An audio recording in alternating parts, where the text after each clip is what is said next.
Good morning students. So now today our next topic is grouping of coil. So first of all, what is coil? We have discussed in the previous video what is a coil. As we have discussed in the chapter 3rd electricity and chapter 2nd capacitor. So the resistor offer resistance. Similarly, the conductor have a capacitance, resistor have a resistance, and now there is a coil which is provide us inductance. Clear. और mainly it set to be inductor, उसको हम inductor कहते हैं. अब कोयल क्या है, जैसे हमने सोलेनोइड ली थी. Now we will discuss grouping of coil. So now this is the two coil. Now this is there is two coil. यहाँ पे दो कोयल आपकी. क्लियर. एंड दो these two coil are connected in series with each other. We say that की L1 and L2 be there inductance. इनकी L1 और L2 क्या है, इनकी इंडक्टेंस है. Now E1 and E2 be the their EMF. E1 और E2 इनकी EMF है, और we can say that they have potential of E1 and E2. ये आपकी दो कोयल है, एक की इंडक्टेंस L1 है, एक की L2 है. सीरीज में इनको जोड़ा हुआ है. Clear. And now they are connected with a battery. Clear. So now they connected with a battery and that battery have EMF E. Clear. So इसका पोटेंशियल E1 है, इसका पोटेंशियल E2 है, और ये आपकी यहाँ पे EMF इसकी है E, मतलब जो बैटरी है उसका पोटेंशियल आपका E है. Clear. So as these two coil are connected in series, so if we want to find there, we say that कि यहाँ से जो करंट चला वो I चला. क्लियर. यहाँ से जो करंट जाएगा I, तो I current will be same for through these coil. So now if the total EMF, we will write here total EMF or total potential is E1 plus E2. Clear? So now we have to find the value of E1, E2 and E. That is from the Lenz law. We state that ki Lenz law E is equal to minus L into di by dt. This is the value of E. Now E1 can be written as L1 minus L1 di by dt. अब ये I और ये I, because ये जो circuit है ये series circuit है, series में करंट क्या रहता है, सेम रहता है, तो इसलिए यहाँ पे आ गया di by dt. सिमिलरली जो E2 होगा आपका, that is minus L2 di by dt. So now we will put this value in this equation. सो E is equal to minus L into में di by dt is equal to minus L1 di by dt plus minus L2 di by dt. Afterward will taken minus di by dt common ले लेंगे, तो minus di by dt से आपका क्या जाएगा, cancel. So minus di by cancel this. So your L means net inductance of these two coil can be written as L1 plus L2. This is similar to the resistor. जब हमने resistor में तो R is equal to R1 plus R2. अब यहाँ पे आपका inductor है, inductor की क्या होगी, इंडक्टेंस होगी. इंडक्टेंस जो होगा आपका टोटल इंडक्टेंस इनका बन जाएगा L1 plus L2. For example अगर मान लो इसकी इंडक्टेंस आपकी 0.2 हेनरी है और इसकी इंडक्टेंस आपकी 0.3 हेनरी है, तो इनकी जो टोटल इंडक्टेंस होगी वो हो जाएगी 0.5 henry. In this way we will solve it. So this is our first topic, grouping in series. तो ये आपका था ग्रुपिंग इसके अंदर, सीरीज के अंदर. इसके बाद नेक्स्ट हम देखेंगे ग्रुपिंग इन पैरेलल. नेक्स्ट हम देखेंगे grouping of coil in parallel combination. So these are two coil. First coil having inductance L1, second coil having inductance L2, connected parallel to each other. Now they are connected with a battery of having EMF E. So we say that ki let I be the current start from that battery. So if I current start from here, we say that ki I1 and I2 be the current. कि जब current आपका यहाँ पे गया, इसमें I1 गया, इसमें I2 गया, and combinedly here again current I. Clear. So this is a parallel combination. जो पैरेलल कॉम्बिनेशन होता है उसके अंदर आपका जो पोटेंशियल है वो सेम रहता है. Clear. So if potential is same then the current have two value. तो हम यहां से लिख देंगे कि जो आपका टोटल I है that I is equal to I1 plus I2. This is your point कि जो टोटल करंट है वो आपका क्या होगा, I1 प्लस I2. इसके बाद हमने इसको आगे प्रोसीड करना है कि what we have to do. Simply we will differentiate this equation both side. जब इसको हम डिफरेंशिएट करेंगे तो यहाँ पे आपका आएगा, here I can write here di by dt, differentiate with the time, क्योंकि इसमें है rate of change of current कि जो करंट है टाइम के साथ कैसे चेंज होता है. सो di by dt here comes out to be di1 divided by t plus di2 divided by t. Means हमने क्या कर दिया, differentiate both side with respect T. हमने क्या किया, इस इक्वेशन को डिफरेंशिएट कर दिया both respect with respect T both side. अब हम आ जाते हैं फिर से लेंज लॉ के ऊपर, कि जो आपका लेंज लॉ कहता है कि जो ईएमएफ होगी आपकी E can be written as minus L into में D I by D T. Clear? So here we have the D I by D T, here we have D I by D T. So from this equation we will find the value of D I by D T. So if this L taken on that side, then E by L that is minus is equal to di by dt. So this is the value of di by dt.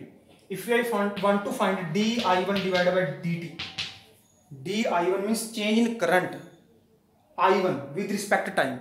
So it can be written as minus e divided by the current, here this is L1, तो यहाँ पे आ जाएगा L1, और दोनों किसमें है, parallel में है, तो दोनों का जो पोटेंशियल है वो क्या होगा, सेम होगा। So we have find di1 by dt. So similarly di2 divided by dt, this is minus e by l2. So we'll put all these values in this equation. So from here comes out minus e by l is equal to minus e by l1 minus e by l2. Here I write plus this minus. So from the upside I'll take common minus e1 minus e.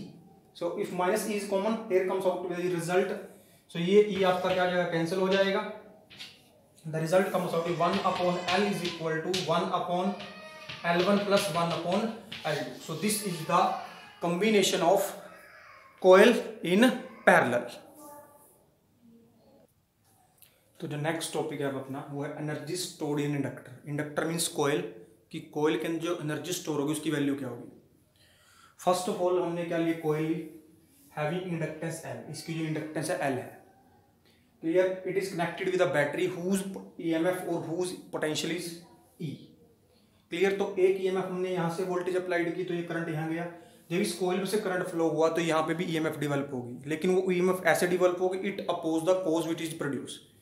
Means जो यहाँ पे EMF आएगी we can say E is equal to minus D I by D t from the Lenz law. अब कहने की बात बेटा है कि जो यहाँ पे ईएमएफ डेवलप हुई है और जो ईएमएफ हमने प्रोवाइड की है that are equal but opposite to each other. Clear? So इसको हम ऐसे लिख सकते हैं E is equal to minus ई।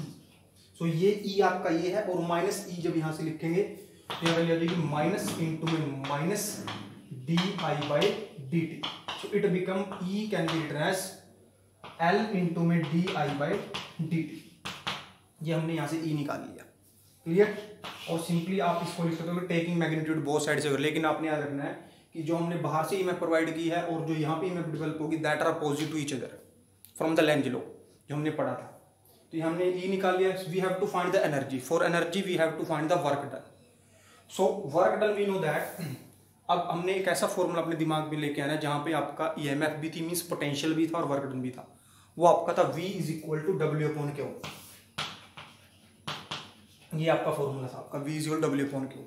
अब हमने क्या निकालना है, वर्क डन निकालना, तो यहाँ से आ जाएगा आपका this become E। Clear? This is become D W upon में डी क्यू। तो यहाँ से हम डी डब्ल्यू निकालेंगे, so that D W comes out to be E into में D Q. Clear? So we will put the value of E from here. जब यहाँ से E की वैल्यू पुट करेंगे तो बन जाएगा आपका D W is equal to E की वैल्यू आपकी है L dot D I by D T into में D Q. Clear? This D Q by D T can be written as I, charge per unit time, can be written as current.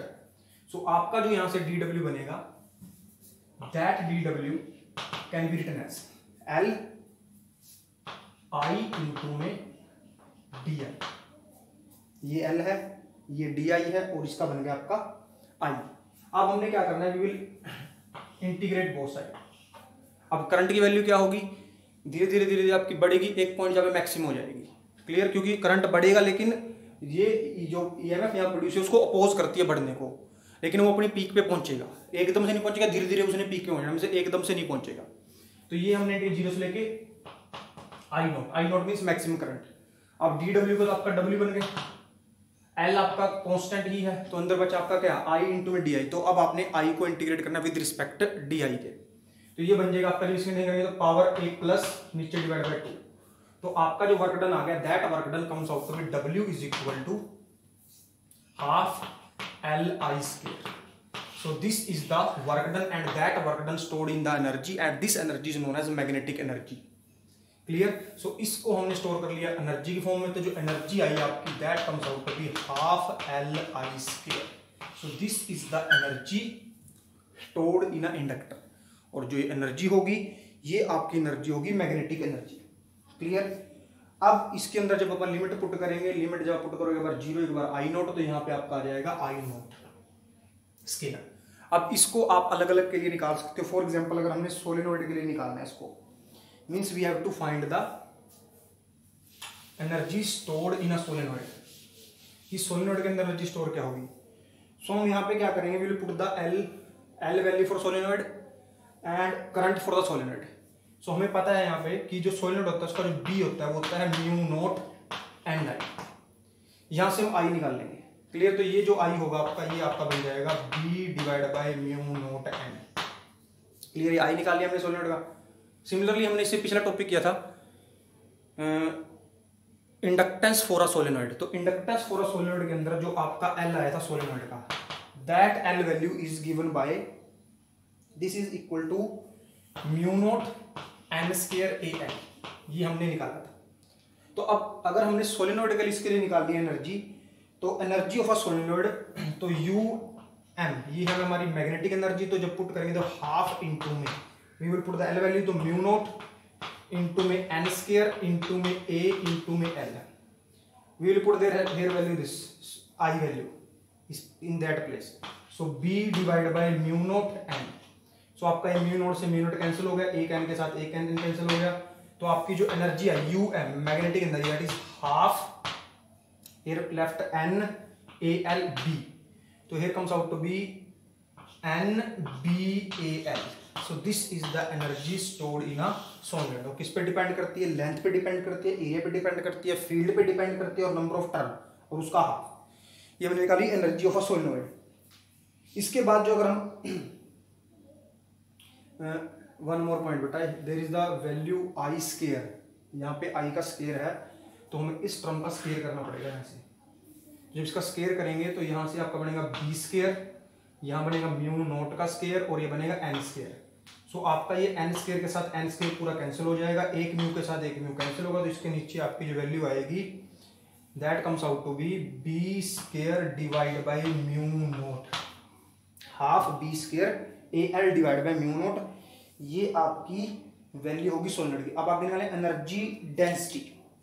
तो energy density होती है energy per unit volume. इसके बाद हम निकालें energy density. इसी का topic है, इसके साथ ही जुड़ा हुआ. आगे है एनर्जी डेंसिटी. सो जो एनर्जी डेंसिटी होती है इसको EM से डिनोट किया बुक के अंदर, UM bar that is UM bar energy density that is energy per unit volume. So energy आपकी क्या है UM, उसको अगर हम वॉल्यूम से डिवाइड कर देते हैं तो UM is energy divide volume. Volume को लिखते हैं एरिया इंटू में लेंथ. तो जब इस एरिया इंटू लेंथ हम करेंगे तो यहाँ से अगर सोलेनोइड के हम निकालते हैं तो आपका जो बचेगा दैट इज हाफ, क्योंकि जब इसके नीचे आपका AL आएगा तो AL से AL आपका कैंसिल हो जाएगा. तो ये बन जाएगा half B² divide by μ0. Clear? तो ये आपकी आ गई एनर्जी डेंसिटी. क्लियर? और जो एनर्जी डेंसिटी हमने अब ये तो निकाल लिया इंडक्टर के लिए, जब हमने कैपेसिटर के निकाली उसकी वैल्यू आई थी आपकी हाफ ε0 E². ये आपकी जो एनर्जी आई थी ये आई थी आपकी मैग्नेटिक थी, ये थी इलेक्ट्रिक एनर्जी डेंसिटी और इलेक्ट्रिक एनर्जी. तो ये अपना था चैप्टर 2 के अंदर, उसमें निकाली थी हमने. ये है चैप्टर 6 के अंदर. ये आई है हाफ B² डिवाइड बाई μ0. वहां पे इलेक्ट्रिक फील्ड के अंदर आपका जो ε0 था और यहाँ पे आपका μ0 है. वहां पे इलेक्ट्रिक फील्ड था, वहां पे E आया था, यहाँ पे आपका क्या है मैग्नेटिक फील्ड है तो B आया. तो ये आपकी थी इलेक्ट्रिक एनर्जी डेंसिटी, ये आपकी है मैग्नेटिक एनर्जी डेंसिटी. क्लियर? ये आपके दोनों टॉपिक सेम है, सिर्फ उसमें फर्क है बेटा कि जो ε0 था उसको लिखते थे हम 1/4 पाई ε0. ε0 नीचे था, इसमें ऊपर आया वो, और इसमें जो आपका कोण था μ0/4 पाई. क्लियर? इसमें μ0 नीचे उसमें ऊपर था. क्लियर? ये दोनों इंटरचेंज हो गए. तो ये आपका टॉपिक था एनर्जी डेंसिटी का. इसके बाद नेक्स्ट टॉपिक आपका म्यूचुअल इंडक्शन, उसको देखते हैं क्या है म्यूचुअल इंडक्शन। नेक्स्ट आपका टॉपिक है म्यूचुअल इंडक्शन एंड इंडक्टेंस। जैसे सेल्फ इंडक्शन पढ़ा था ऐसे म्यूचुअल इंडक्शन को पढ़ेंगे। अब म्यूचुअल इंडक्शन में क्या बेटा, there is a two coil, one is a primary coil, another is secondary coil. Primary coil उसको कहते हैं which is connected with a battery, जो एक बैटरी जुड़ी होगी, और सेकेंडरी कॉइल वो है जो उसमें गैल्वेनोमीटर जुड़ा होगा। तो जैसे ही मैं इसको सर्किट को ऑन करूंगा, the value of current increases in primary coil, कि जो करंट की वैल्यू है प्राइमरी कॉइल में इंक्रीज होगी। तो जैसे ही इसके अंदर करंट फ्लो करेगा तो जो आपकी ये कॉइल है इट बिकम मैग्नेट, ये क्या बन जाएगी, आपकी मैग्नेट बन जाएगी। और अगर ये मैग्नेट बनेगी तो ये मैग्नेट बनने की वजह से इसका क्या होगा, मैग्नेटिक फील्ड होगा, और जिसका मैग्नेटिक फील्ड होगा वो किसको पेनिट्रेट करेगा, वो सेकेंडरी कॉइल को पेनिट्रेट करेगा। तो जैसे जैसे इसमें करंट बढ़ेगा तो इसका मैग्नेटिक फील्ड बढ़ेगा। अगर इसका मैग्नेटिक फील्ड बढ़ेगा तो इस कॉइल के ऊपर जो फ्लक्स है, फ्लक्स वो क्या करेगा, इंक्रीज करेगा। और फ्लक्स किसका, प्राइमरी का, मींस अगर हम यहां से देखें कि जो करंट है वो किस में फ्लो कर रहा है, that flow in primary coil. Primary coil में करंट फ्लो कर रहा है, उस प्राइमरी कॉइल में करंट फ्लो होने की वजह से जैसे जैसे करंट बढ़ेगा तो सेकेंडरी कॉइल के ऊपर फ्लक्स इंक्रीज कर रहा है। और यहाँ पे अगर चेंजिंग फ्लक्स है तो हमने पढ़ा था इलेक्ट्रोमैग्नेटिक इंडक्शन, कि अगर किसी कॉइल के ऊपर फ्लक्स चेंज करता है तो उस चेंजिंग फ्लक्स की वजह से the current is produce in the coil, तो इस कॉइल में भी करंट प्रोड्यूस होगा। And this galvanometer shows the deflection and the phenomena is known as mutual induction. इसको हम क्या कहते हैं, म्यूचुअल इंडक्शन कहते हैं। तो यहाँ पे एक प्राइमरी कॉइल है, यहाँ पे एक सेकेंडरी कॉइल है। तो अब हमने यहाँ से coefficient of mutual induction, coefficient of mutual induction और इंडक्टेंस के बारे में बात कर रहे हैं। क्लियर। तो अब यहाँ से अगर हम क्या देख रहे हैं कि जो फ्लक्स ऑन सेकेंडरी कॉइल, कि जो सेकेंडरी कॉइल के ऊपर फ्लक्स है, द फ्लक्स ऑन मतलब phi S, flux on secondary coil किस पे डिपेंड कर रहा है, that is current in primary coil. क्यों, कि अगर प्राइमरी कॉइल में करंट का क्या होगा, कम होगा, तो इसके ऊपर फ्लक्स भी कम होगा। अगर प्राइमरी कॉइल में करंट ज्यादा होगा तो इसके ऊपर फ्लक्स भी क्या होगा, ज्यादा होगा। तो यहां से पॉइंट आएगा क्या, flux on secondary coil is directly proportional to the current in primary coil, कि जितना करंट प्राइमरी कॉइल में होगा उतना ही ज्यादा फ्लक्स किस पे होगा, सेकेंडरी कॉइल पे होगा। तो इसके बाद हम यहाँ करेंगे phi S flux of secondary coil is equal to M into में आई पी, और जो ये एम है this is known as coefficient of mutual induction और म्यूचुअल इंडक्टेंस। क्लियर।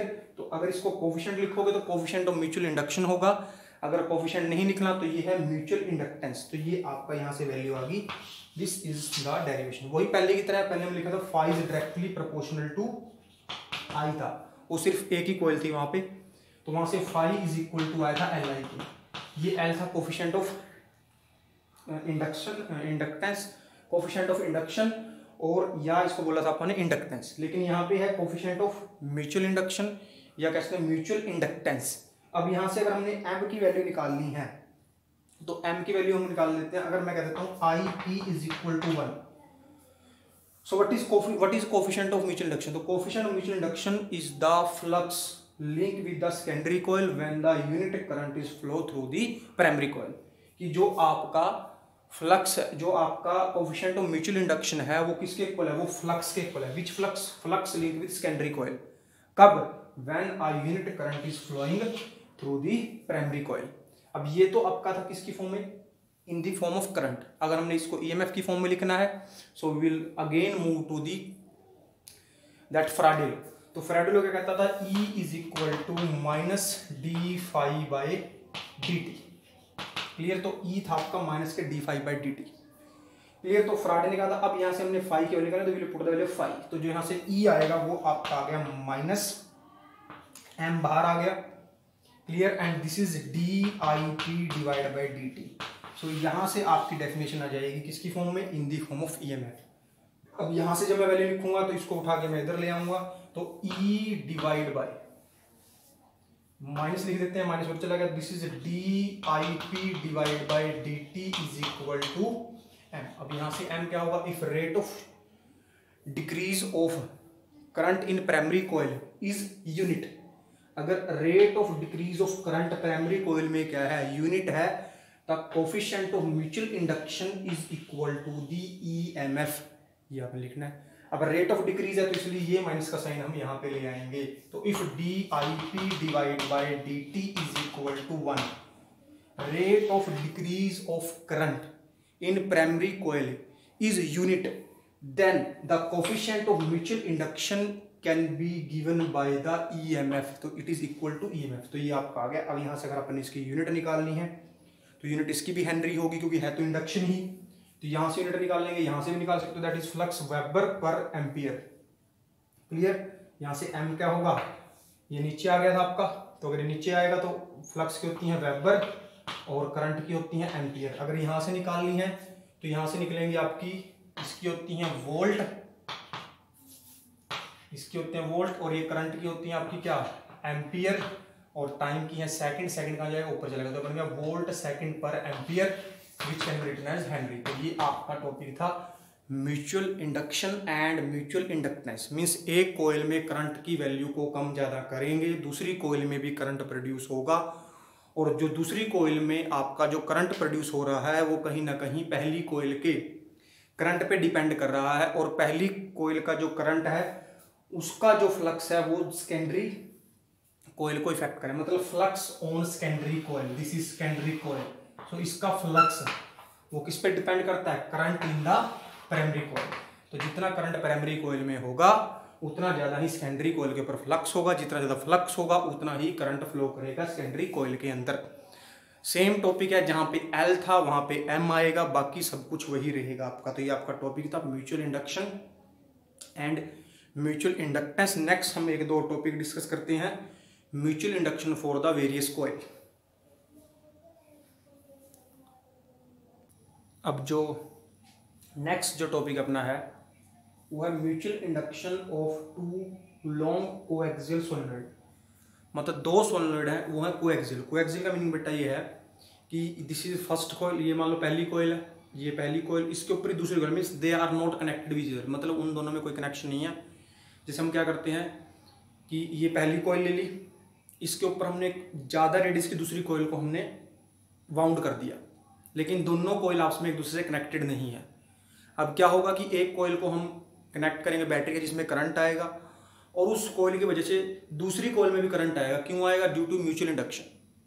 तो हमने क्या लिया, there is a two coil, one coil is S1, another coil is S2।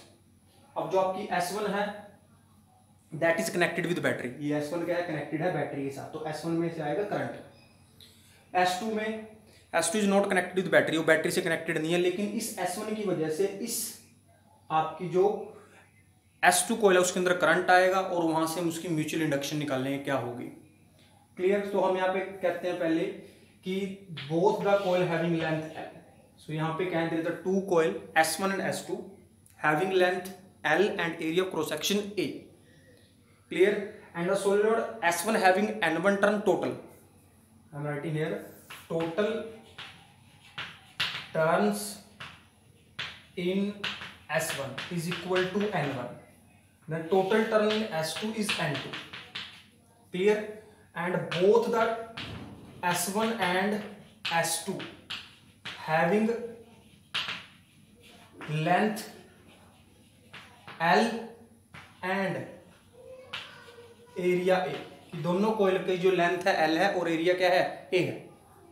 Let I be the current flowing through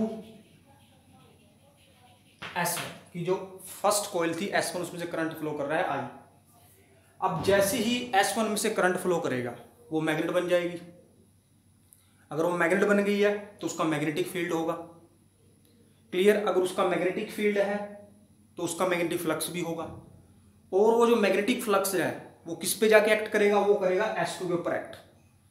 clear? तो हमने यही निकालना है, flux linked with each turn of S2।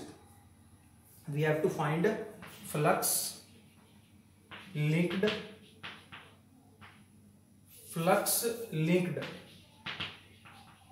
With each turn of S2, this we have to find. Clear? तो flux किसका निकालना है कि जो फ्लक्स आपका किस पे एक्ट कर रहा है, सेकंड कॉइल के ऊपर, S2 के ऊपर। किसकी वजह से? फर्स्ट की वजह से। So first we have to find the magnetic field of solenoid S1। Magnetic field of solenoid S1। So we all know that the field of a solenoid given by B is equal to mu naught Ni।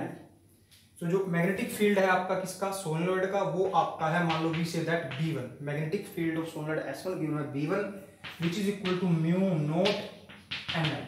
सबको पता है mu naught Ni। Mu है आपके यहाँ पे permeability, N यहाँ पे number of turn पर लेंथ होगी, और आई इसमें जो करंट फ्लो कर रहा है। तो हमने यहाँ से इसका निकाल लिया फील्ड। अब जो फील्ड है वो किस पे एक्ट करेगा? वो करेगा सेकंड कॉइल के ऊपर। तो हमें अगर यहाँ से निकाले फ्लक्स ऑन सेकंड, कि जो सेकंड के ऊपर फ्लक्स एक्ट करेगा वो फ्लक्स किसके इक्वल होगा? तो अगर मैं यहाँ से लिखता हूं if I write here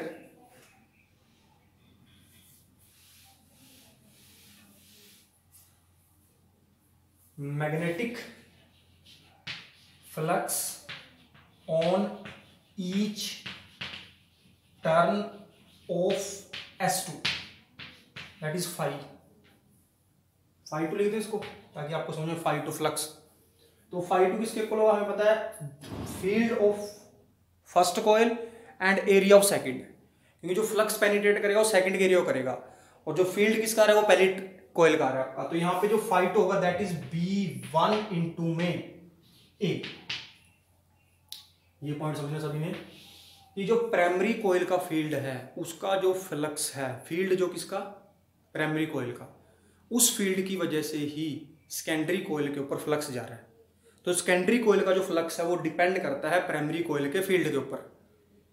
flux वो प्राइमरी का ही है लेकिन एक्ट किस पे कर रहा है? वो सेकेंडरी पे एक्ट कर रहा है। तो ये आ गया B इंटू ए। तो अगर मैं यहां से B की वैल्यू निकालता हूं, ये ईच टर्न के लिए है, क्लियर? तो यहां पे आपका ईच टर्न हमने निकाली, हमने बोला टोटल टर्न कितनी थी यहाँ पे? N1 थी। तो ईच टर्न मतलब जो आपका यहाँ पे वैल्यू होगी, इसको थोड़ा चेंज कर देते हैं, यहाँ पे आएगा mu naught capital N1 divide by L into I. ये कहां से आया? हमने कहा था टोटल टर्न N1। अब जो टोटल टर्न है S1 के अंदर वो है N1 और लेंथ क्या उसकी L। तो ईच टर्न के लिए वैल्यू क्या होगी? N1 divide by L, clear? तो यहां पे वैल्यू आ जाएगी आपकी mu naught divide by L into में N1 इंटू में I इंटू में A। ये आपका आ गया, क्लियर? अब ये तो थी ईच टर्न, और जो टोटल टर्न थी किसके अंदर? सेकेंडरी कॉइल के अंदर, वो कितनी थी? वो थी N2। तो यहां पे आएगा magnetic flux on solenoid S2। So that flux phi two, total जो फ्लक्स हो जाएगा वो हो जाएगा आपका mu naught divide by L into में N1 इंटू में I इंटू में A। और यहां पे जो ये तो है, ये है सिर्फ एक टर्न के लिए, और टोटल टर्न कितनी अपनी? N1। तो इसको मैंने सॉरी N2 सेकंड कॉइल के अंदर, तो इसको N2 से हमने क्या कर दिया? मल्टीप्लाई कर दिया। अब जो आपका फ्लक्स है किसके ऊपर? सेकेंडरी कॉइल के ऊपर। दूसरी कॉइल के ऊपर जो फ्लक्स है उसकी वैल्यू हमने यहां से निकाली है। तो इसको मैं थोड़ा क्लियर लिख देता हूं, that is mu N1 N2 AI divide by L। ये आ गया फ्लक्स। और आपका जो एक और दूसरा फ्लक्स होगा, that flux value coming from the mutual induction. So that flux phi two can also be written as M12 into में I। ये आपका है दूसरी कॉइल के लिए, ये पहली के लिए था, सॉरी ये आपने फ्लक्स निकालना है फर्स्ट पार्ट से जो हमने B और एरिया से निकालना है, और ये हमने लिखा था म्यूचुअल इंडक्शन। दोनों फ्लक्स हैं, दोनों फ्लक्स को अगर हम इक्वल रख देते हैं यहां से, तो यहां से जो आपका M12 होगा mutual induction on second due to first can be written as, ये I के साथ I आपका क्या हो गया? कैंसिल हो जाएगा। That mu naught N1 N2 A, clear? So this is mu naught N1 N2 A divide by L। सो ये आपकी आ गई mutual induction for two coaxial coil. ये आपकी थी mutual induction of two coaxial coil. अब फिर से वही कि अगर हम क्या करें यहाँ पे, अभी यहाँ पे मैंने क्या लिया था, यहाँ पे दो कॉइल ली थी, मैंने फर्स्ट को कनेक्ट किया था बैटरी के साथ, दूसरी को कनेक्ट नहीं किया था। अगर हम उल्टा कर देते हैं कि सेकंड को कनेक्ट कर देते हैं, फर्स्ट को कनेक्ट नहीं करते, तो यहाँ पे जो M12 है इसकी जगह आ जाएगा M21। क्लियर, दोनों वैल्यू इक्वल होंगे, means M12 is equal to M21 is equal to M। तो ये आ गई mutual induction of two coaxial solenoid. इसके बाद अगर फिर से यहाँ पे कोई भी हम इंट्रोड्यूस कर देते हैं, कोई भी आपका यहाँ पे सोलेनॉइड के अंदर हमने क्या इंट्रोड्यूस कर दिया, कोई मटेरियल इंट्रोड्यूस कर देते हैं हम, किसी भी मैग्नेटिक सब्सटेंस को इंट्रोड्यूस कर दे जिसकी आपकी जो परमेबिलिटी है वो म्यू आर है, तो आपका जो म्यूचुअल इंडक्शन हो जाएगा वो आपका बन जाएगा यहाँ से म्यू नोट के साथ यहाँ पे आ जाएगा म्यू नोट इनटू में mu r N1 N2 divide by L into में A। अब जो म्यूचुअल इंडक्शन किस पे डिपेंड करती है, coefficient of, depend on the permeability, absolute and relative, number of turn in first solenoid, number of turn in second solenoid, area and length के ऊपर आपका डिपेंड करता है। तो एक बार शॉर्ट में इसको मैं रिपीट कर देता हूँ जल्दी से क्या किया। तो पहले हमने क्या निकाला, एक फ्लक्स निकाला फील्ड से कि जो करंट फ्लो करेगा सोलेनॉइड फर्स्ट के अंदर तो वो बन जाएगी मैग्नेट, उसका होगा magnetic field, that magnetic field B1। अब जो ये फील्ड है वो किस पे एक्ट करेगा, सेकंड सोलेनॉइड पे एक्ट करेगा और सेकंड सोलेनॉइड के एरिया पे एक्ट करेगा।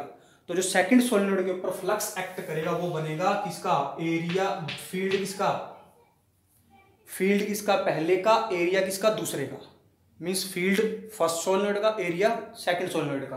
तो इनको यूज करके हमने यहां से फ्लक्स निकाल लिया और एक फ्लक्स निकाला हमने म्यूचुअल इंडक्शन से।